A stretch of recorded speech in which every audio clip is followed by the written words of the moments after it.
যুগপুরুষোত্তম পরম প্রেমময় শ্রী শ্রী ঠাকুর অনুকূলচন্দ্রের শ্রীচরণে আমার শতকোটি প্রণাম। পরমারাধ্যা জগৎজননী শ্রী শ্রী বড় মায়ের শ্রীচরণে আমার শতকোটি প্রণাম।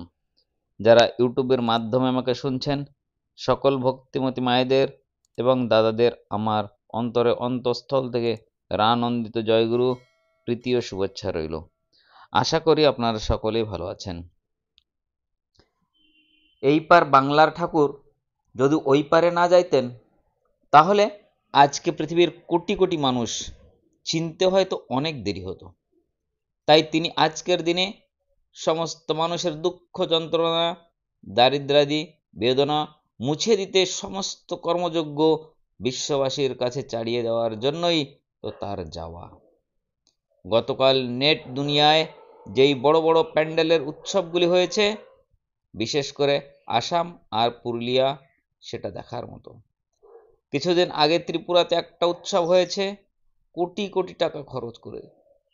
আবার শুনছি আরেকটা বিশাল আকারে বড় প্যান্ডেলে প্রভুর আসন বানিয়ে উৎসব হচ্ছে।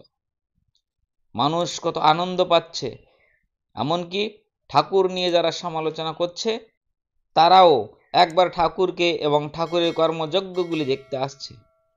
কিভাবে সম্ভব? সৎসঙ্গীরা কিভাবে তাকে মাথায় নিয়ে চললে এই সমস্ত কাজগুলো করতে পারে, সেই বিষয়গুলি মানুষের সাথে তারা শেয়ার করছে, আলাপ আলোচনা করছে। তারাও আমাদের মতো তাদের গুরুর অনুষ্ঠানগুলি করার মতো সাহস পাচ্ছে।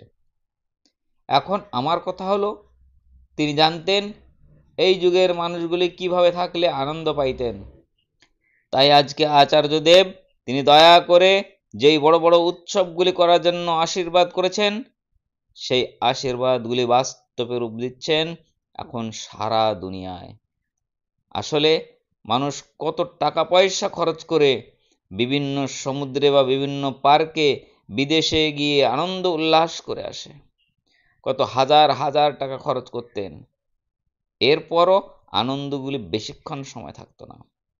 কিন্তু গুরুর বাৎসরিক এই বড় বড় উৎসবগুলি করে সেই আনন্দগুলি তাকে দীর্ঘদিন লক্ষ লক্ষ ভক্তরা তো আনন্দ করে, আরও কত মানুষকে আনন্দে দেয় তা বলা শেষ করা যাবে না।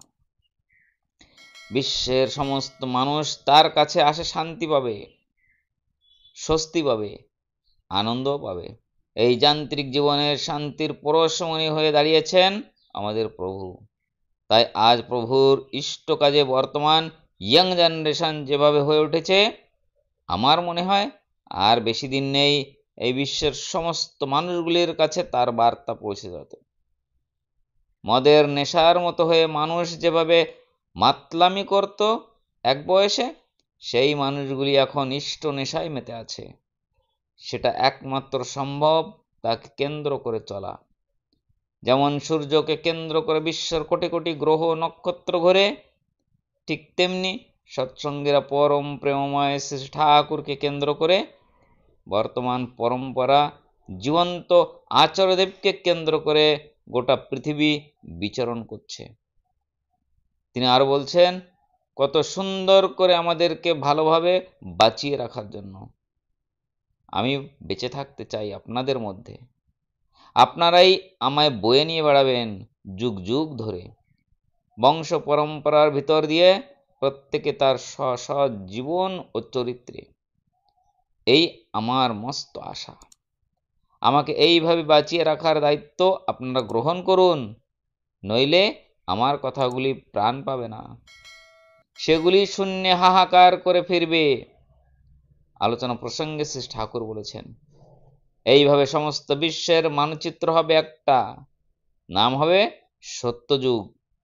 বিশ্বের সংবিধান হবে পরম প্রেমময় ঠাকুর অনুকূলচন্দ্রের শ্রীহস্ত লিখিত সত্যানুসরণ। লিখেছেন রঞ্জন দে দাদা, চট্টগ্রাম, বাংলাদেশ থেকে।